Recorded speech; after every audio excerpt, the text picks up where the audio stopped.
Hello all, welcome to the Marketing Insight series. When you go ahead and search marketing trends in the internet, you find a lot of yarn, right?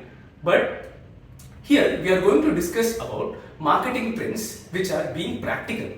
The people who have implemented it in their company and it actually worked for them. Let's go on to the series. Hello Madhuri. Hi everyone, how are you doing? I'm doing great. So my first question to you is, how important you feel that metric-driven content marketing is? Could you basically, state some examples which you have worked current time, stating that the importance of metric-driven content marketing? Okay, so I think a lot of people think that content marketing is metric driven, but the whole point is how many people actually follow that. That's more important. So what are the metrics that we should actually track to see if our content has worked or not? So for example, if I'm going to write a blog, so maybe the basic step would be to do a little bit of SEO research and maybe find out the keywords that I can add to my blog, or maybe and the next step would be to find out what are my competitors writing about, and what have they written about this particular topic. So what we essentially do is our search ends there, and then we write a piece of content and we publish it. But the actual step comes after publishing the content. So we think sometimes we assume that just by adding keywords our blogs would work, organically bring us a lot of traffic and position for the right keywords, but that actually doesn't happen. The real work starts after publishing the content. So we should make sure that we rehash the content in multiple formats, like for example, the same example that I quoted, writing a blog. So if I've written a blog, after I publish the blog, I should make sure that I convert the same content into maybe a SlideShare presentation. Maybe I can turn it into a video, and make sure that all of these collaterals, link back to the main material that I've written. So this makes sure that our content is reaching a lot of places in a lot of formats. So ultimately, everyone who is viewing your content will automatically come back to the original piece of content that you've written. So the first point that I actually said, the metrics that we want to measure, say the traffic to the blog that I'm getting, the actual organic positioning that I'm expecting my blog to rank at, all this will be achieved only if I do these additional steps as well. Just by writing one piece of content, for example, I work for a customer engagement software called Zoho Sales IQ. So just by writing a blog on customer engagement would not drive traffic to my website, not to the blog that I've written. I have to rehash content, I have to publish content around the topic customer engagement, create a pool of materials, and then I have to bring everything back to a single place where people can finally find the product that I am promoting. Perfect, Madhuri. Just another follow-up question on that. So, like a lot of aspiring content marketers are coming into the system now. So, what do you basically feel are the do's and don'ts while you write a proper blog? Okay. I think the first step is choosing the right audience. So what people essentially do is they write the content and they then decide whom they're going to target and where they're going to promote the blog. So I just picked the blog because I picked the example earlier. So even let it be any kind of material that you're going to put out, first decide all these factors, where you're going to promote, what is it going to give you? Is it going to give you signups? Is it a lead gen activity? Or is it going to drive traffic to your website? It can even be referral traffic. So we all focus a lot on organic traffic, but referral traffic is also an important source that we can all target. So that being the case, let's focus on all these points. Before these direction points are set, we should not actually be writing content. So we do the other way. Sometimes we happen to do it the other way around. We write the content, then we decide whether these are for prospects or customers. Where are we going to promote this content? Can we stuff keywords into this to make it SEO friendly? So I would say essentially these steps come at the top. So we should first fix the target audience. Am I going to do a soft sell of the product, or am I just going to write a generic blog? So who's going to be my target audience? What is going to be my primary goal? Is it going to bring me signups? Or is it going to just generate traffic to my website? Or am I creating a pool of resources for a particular keyword? So that's very important. Then I start writing the content. After fixing the topic, automatically you'll get the keywords that you would need to target for that particular topic. So then you start writing the content. This way, we feel that the keywords are not stuffed into the content, but they're more added more organically. So I think these are some of the points that we should follow when writing a piece of content. Perfect. Thank you for the lovely insight, Madhani. So moving on, we have another person. So present, my question to you is basically, you are very active in LinkedIn, right? Like you personally believe that LinkedIn as a channel, is highly growth oriented. So why do you basically feel that? That's my first question. And the second question is, how important you feel LinkedIn as a platform is for employer branding? I've been using LinkedIn for a few years right now. You probably would know that LinkedIn is the new Facebook.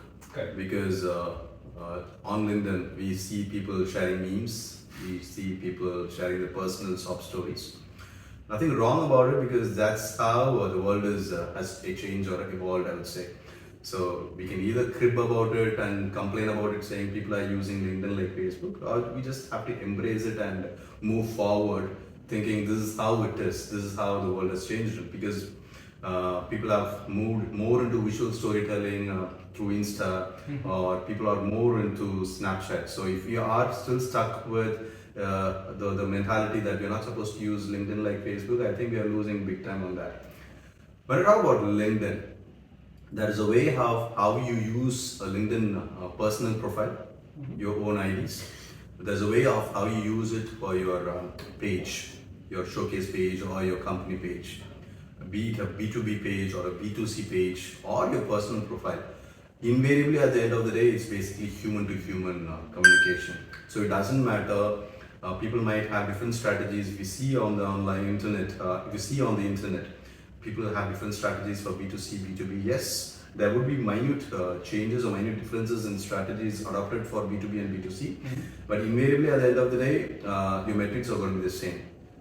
You would want people to visit your website through these social media channels that you use. So when you have a LinkedIn page, the first thing that you need to do is set up your page properly. Fill all the boxes, check all the boxes. If there is an About Us section, fill it. If there is a product section, feature section, fill it. And if you have the right employees with a number of followers, make them as your admins. Your admin shouldn't be a person who is not active on LinkedIn at all, but he or she is only focused on your LinkedIn page. They should have a personal brand. They should build their personal brand for themselves. When I talk about LinkedIn page setting up, as soon as we set the page, or even prior to that, we should know exactly what metrics we are going to measure. Number one being the follower count, of how you increase followers on LinkedIn. LinkedIn provides you with tools these days in which you can organically increase the followers. As an admin, if you're an admin of a LinkedIn page, you probably know that you can invite your own friends, your own connections as followers to your page. You have 100 credits, 250 credits to include your friends as followers to your page. So if you handle a page and if there is no growth on your LinkedIn page, at least a minimum of 250 per month organically, you're doing LinkedIn marketing wrong. Correct. So that's the first thing. So metrics, when I say metrics, followers is definitely one metric. It has to increase. Impressions is another metric that you have to increase a lot. Let's say an example, if your company page has 5,000 followers, monthly impressions should be at 10x levels, should be at a minimum of 50,000 impressions.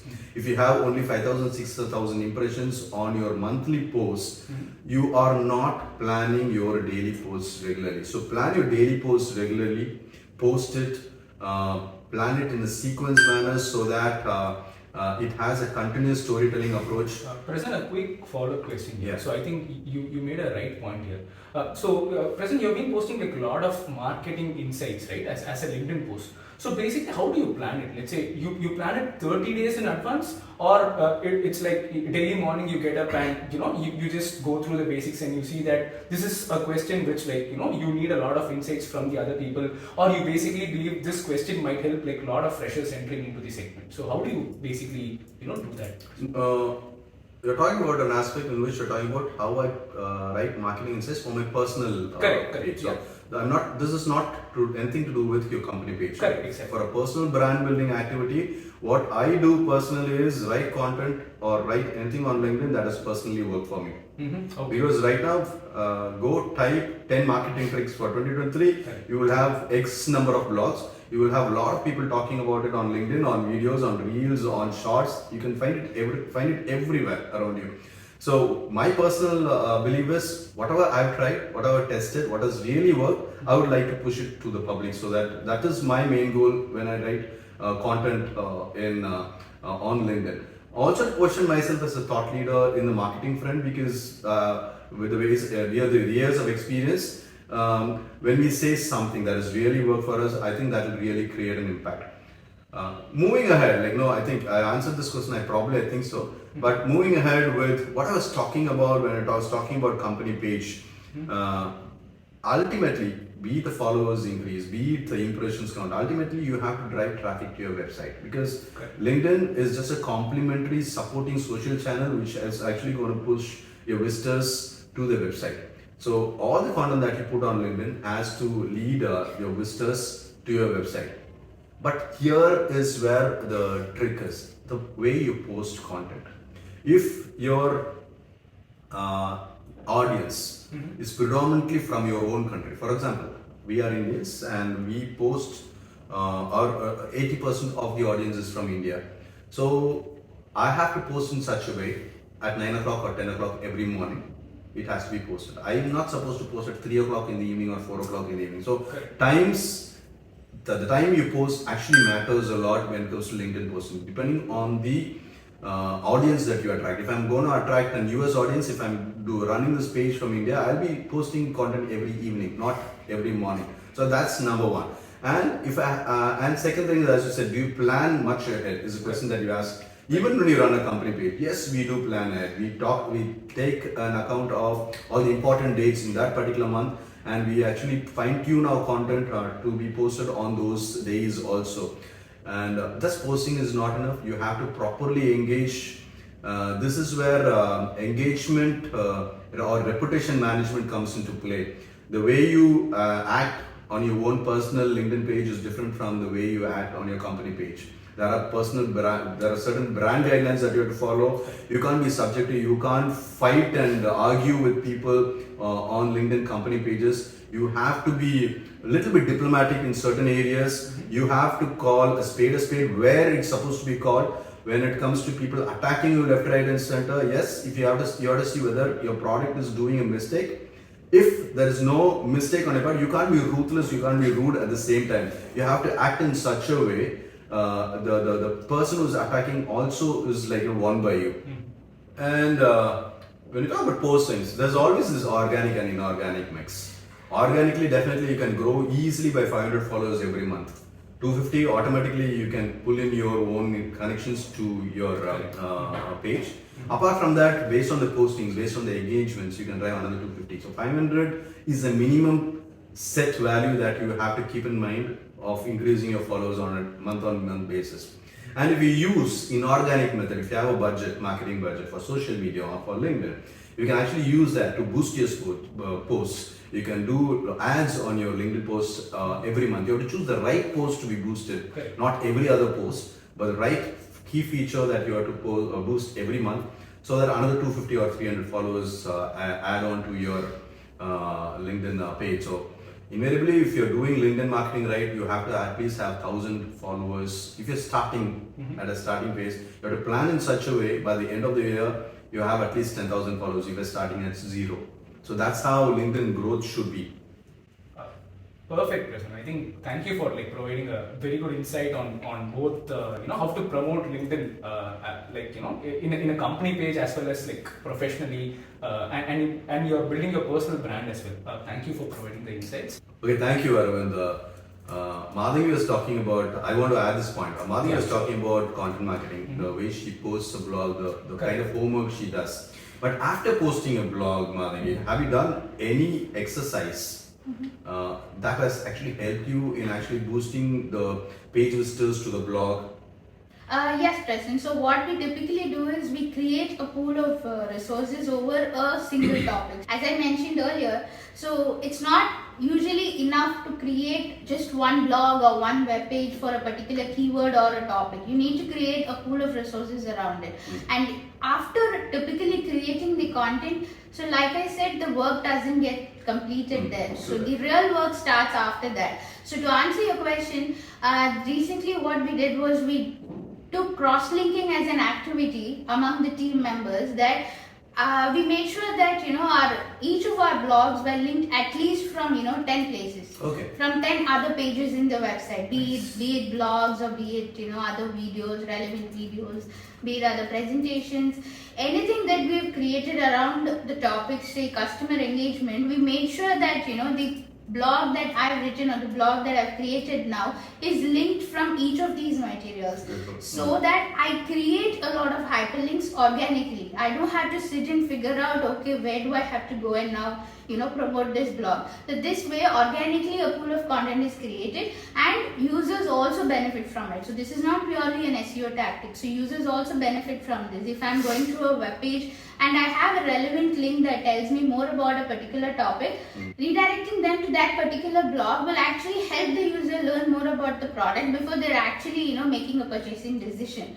So that is one point. The other point would be to not compete with our own pages, with our own pages in the website, right? So for a particular topic, say customer engagement, I have a web page, I have a blog. Now I am asking you to create a pool of resources. So which is going to rank, and they shouldn't compete with each other. So the answer to this problem would be long tail keywords For the blogs. Okay. Or for the materials that I'm going to create as a support for the main material. So what we need to do is we need to first decide which is the primary target page here. So based on that, we're going to create a pool of resources. For the pool of resources that I'm going to create, I can use a lot of long tail keywords, and I can use the main keyword as the crux, but I can also use a lot of long tail keywords which will also help me writing content. So it will not be like stuffing the main keyword in places where it doesn't read relevant at all.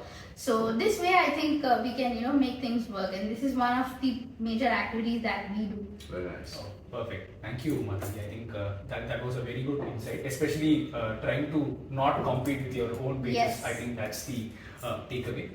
So we have another exciting person.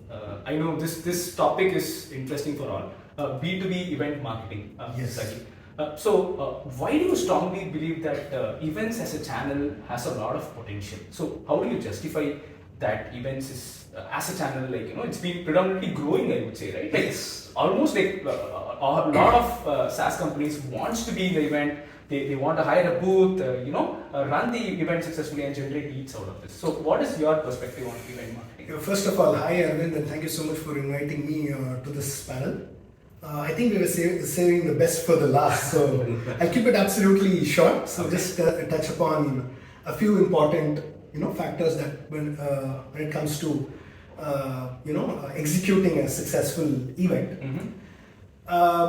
Event is still a very powerful medium to drive brand awareness and leads for any organization, right? So there is a certain checklist I'm sure every organization has, but most of them you don't really follow that checklist. So I'm going to touch upon a few of those high level pointers to ensure that every event that you go, you walk out as a successful participant, right? Okay. So Yeah. right, so step one, this I'm personally talking from my experience of handling events with a SaaS-based product. But step one would be to create a yearly event calendar, right? So that's your number one goal, right? So now how do you create a calendar? So this is where keeping an eye on competitors is really important. So ensure that you're at the events where your competitors are, right? So put them on your yearly events that you need to attend, and also try and create marquee signature events for yourself, because this would create a sort of a brand recall. So every year you participate in a specific event kind of creates a brand recall for your customers, your prospects. So they would be expecting you next year. So I think that's another important factor. And once you create your calendar, you've decided where to go, it's also important to choose the right sponsorship, right? So event sponsorship is really critical. Are you just exhibiting at the event, or you're trying to get a speaker slot? So I think that's another factor that you have to consider when you're participating in events. So you've got the events calendar up and running, and you've decided where to go, and you've selected the sponsorship. Perfect. One little point before we get into the pre-event, during the event, and the post-event activities would be, and mostly overlooked factor is choosing the right spot. At an event. So this is kind of critical. Booth location, right? So make sure that you get the floor plan well in advance, right? And from my experience, what I have been doing in the past is to select a location where you would expect a lot of footfalls. So in a way, that roughly translates into having your booth up at a place where there are refreshment counters, right? So there are a lot of engagement happening, especially in those breaks where you are not actually on a break, because there are a lot of people, grabbing their refreshments, and you get an opportunity to strike a conversation, pitch your product, and engage in all that unofficial banter. So selecting your booth spot is another important factor when it comes to your pre-event planning. Right? So another quick question here is during event. So lot of companies want their booth to be like crowded, right? Like, so what are all swags you think? What are all techniques? Like, probably swag is one of the techniques I just said. So what are all the techniques you have personally done, and you feel that this will be kind of effective in terms of like always there is an engagement, live discussion happening in your booth. So people talk about you. So absolutely interesting question. So one thing that everyone has to keep in mind is to ensure that your booth is well equipped with all the reading material that you would want your prospective visitors to take a look at. So station them out at strategic points within your booth where people are on the move. They're easily able to pick some material from your booth. So ensure your booth is well equipped. So that's one. Number two is to have easily accessible demo stations, right? So make sure that your product is up and running on the screen. So fancy metrics on your screen. So that's a sure shot way of attracting footfalls to your booth, right? And see, in an event, right, there are vendors who are trying to grab attention of visitors. So how do you stand out? So this is again from my personal experience. So you've got rows and rows of competing vendors, right? So one interesting or one quick fire way of attracting a passerby's attention would be to put up a creative stand, right? So put up an out of the box design, a lot of colors, and which is something visible from afar, from the aisle, and someone would say, hey, that's looks interesting, so let's go check that out. So I think these are some things that one has to keep in mind to ensure that your kind of booth stands out from the rest of the competition at an event. You have to have a very good designer for that. Yeah. Absolutely, yeah, I think that's critical. So yeah, perfect. So sounds great. Another sorry to interrupt. Another very quick question. So personally, there is a debate going on that you have this virtual QR code within your booth, right? Like where you scan and like all the marketing collaterals like pop up, probably like a smart lens or something. Does it actually work, Saeed, like based on your experience? Fantastic. So I think that does, right? That does, as well as so it's debatable, right? So what happens in a booth, when a person attends a booth, right? So he's bombarded with literature, right? So correct. There's so many things, and people. I have been at events where people are tired of carrying extra paper with them, right? So they have this tote bags is what they call it. So it's filled up with literature. I'm sure that I don't know the shelf value of that. So I think it's really important, especially as we are heading towards a digital transformation, which is a beaten to death term, but still I think it's an interesting proposition to have a QR code at a booth where when someone walks in, just scans the code and gets all the material in his inbox, and you can engage with that person instead of distributing. And I personally feel it is also a metric driven data. Absolutely. Right, So, yeah. Absolutely. Perfect, Sahil.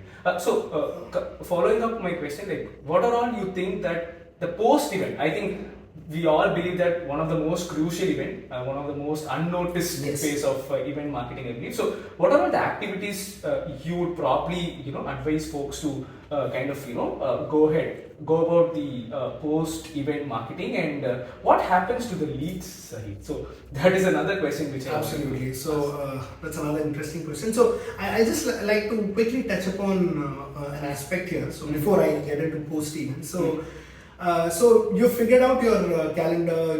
You've set up a booth. You've got that busy location. So you've got your booth set up, and people are coming in. You're engaging, and you're building up a funnel for yourself. So there's one thing that I think people sometimes get this wrong. From my personal observation, is you've got over-the-top engaging activities at the booth to attract visitors. But what happens there is your booth gets crowded, and you sometimes miss out on potential Correct. customers who are really wanting to interact with you, right? So they see there's a whole lot of crowd there, which is just there for freebies and the engagement that's happening in the booth, and they just walk past your booth. So I think it's important to strike that right balance, right? So your booth should be engaging, as well as you have to ensure that you don't create a roadblock for your more serious buyers, right? So all this is done. You've got your set of leads from the event organizers, and your job is just half done, Exactly. right? So. Yeah. So creating a perfect follow-up mechanism is the right way to go about it. So from my past experience, I would say that we usually send out 3 follow-up emails to the leads. And one thing to note here is if it's an event which is more than a day, right? Like you got some prominent events like reInvent in Vegas, which runs for 3 days, or an event in Dubai JetX, which is almost a week, right? 5 days, 5 working days, right? So it's really important to engage with these customers on a daily basis. Okay. Just not to wait until the event ends Cool. and send out a Interesting. bulk email, right? So day one, you've got a set of leads. Reach out to them, because that's when the conversation is right on top of your mind. There is heavy brand recall. So that's another thing that most of them miss out. So have a strong follow-up mechanism, another thing is probably you'd be taking a lot of pictures, right? In the booth. So create an engaging social media post. Talk about how customers / prospects had a great time visiting your booth, right? So I think participation in an event and successfully executing, it's just 50% of that. So the post event, there are a lot of activities, and I think Perfect. this is how you. Perfect, Sahil. Another quick question, maybe even Matangi can pitch in. Regarding content, post event email campaigns which you have rightly mentioned, Matangi, who is the right person to send those emails? Is it like a proper content marketer should draft that content and send it across, or since Sahil told it's a 5-day event, after 1 day you are under pressure to kind of send those emails directly to those delegates because your competitor might send it directly. So do you think that practically content marketers would have time to tailor-made that email and send it across, or can the AI just go ahead and make that first impression there? Okay, so I think this comes along with the pre-event planning, Arvind. So when we go for an event, we know that it is of this duration, and who is going to handle that, and what are the leads. I mean, at least an idea of how many people are going to visit. So we know answers to all these questions. So I think a little bit of preparation is also good. And so I would suggest a content marketer to always draft these emails because to ensure language correctness and to also make sure that the event person is also taken a little less of his burden. Right. So a little bit of planning during the pre-event phase, it will actually ease out and streamline all these things. So that would really be helpful. With this, we come to the end of our episode 1 of the Marketing Insight series. But this doesn't end here. So we will be definitely coming up with the second episode very soon. So stay tuned and have a great day ahead. Thank you.